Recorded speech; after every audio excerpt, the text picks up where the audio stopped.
авиация бизнесі олигархтардың қолында тұрды ғой. Ешқандай даму болмады бізде.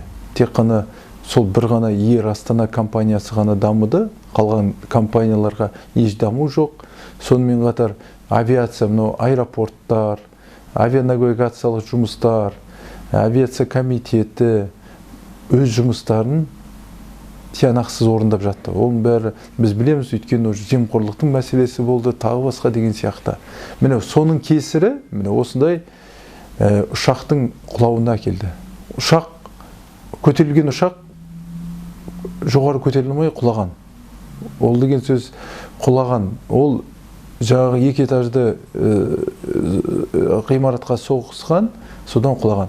Ең қорқыныштысы, ең сұмдығы жаңағы біздің мынау төтенше жағдайлар комитеті, жаңағы аэропорттың қасында болса, тез арада жылдам келе алмаған көмекке. Жаңа айтамыз ғой, жедел көмек бәрі белгілі уақыт өткеннен кейін жиналды. Адамдарды тез арада жаңағы ол құлаған, мысалы жаңағы жарақат алған адамдар бар, ауырып жатқан, көмек бере алмады. Көрдіңіз бе?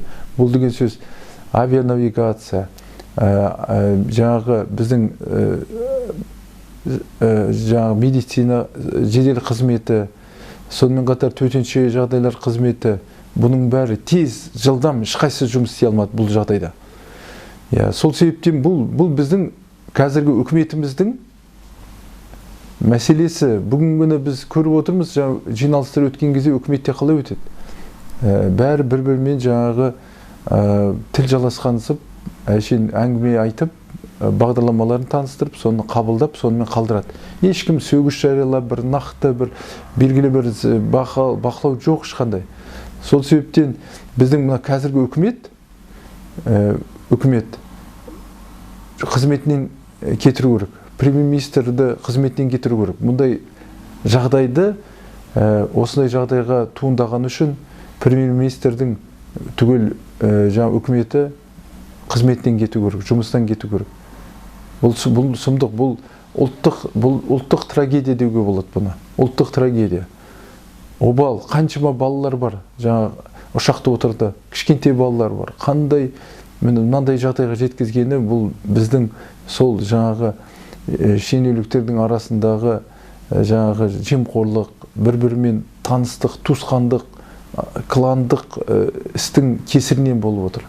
Сондықтан біз президентке, Қазақстан Республикасы президенті Тоқаевқа ұсынамыз, премьер-министрді қызметінен босатып, үкіметті қайта жасақтау керек. Қайта мықты, сенімді, нақты жұмыс істей алатын, халықты ойлай алатын, ұлттық мүддеге жұмыс істейтін адамдарды қызметке алып келу керек. Бір-бірімен тіл жаласқансып, бір-бірімен жаңағы үндемей, бір-бірін білет деп, жаңағы жүретін ондай бізге үкімет керек емес. Осындай жағдай бұндай ары қарай жалғаса береді. Бұл біріншісі, бұл трагедияның ары қарай жалғасады. Біз осыдан 1 жыл бұрын, жарты жыл бұрын осыны болжамды айтқанбыз. Авиация мәселесінің қаншалықты бүгінгі күні Қазақстанда дұрыс шешілмей жатқанын, проблемаларды айтқанбыз.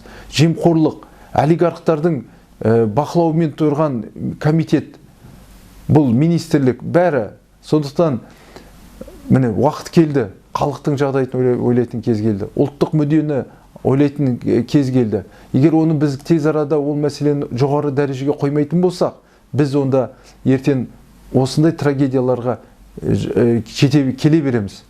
Сондықтан премьер-министрді қызметінен кетіру керек, үкіметімен бірге.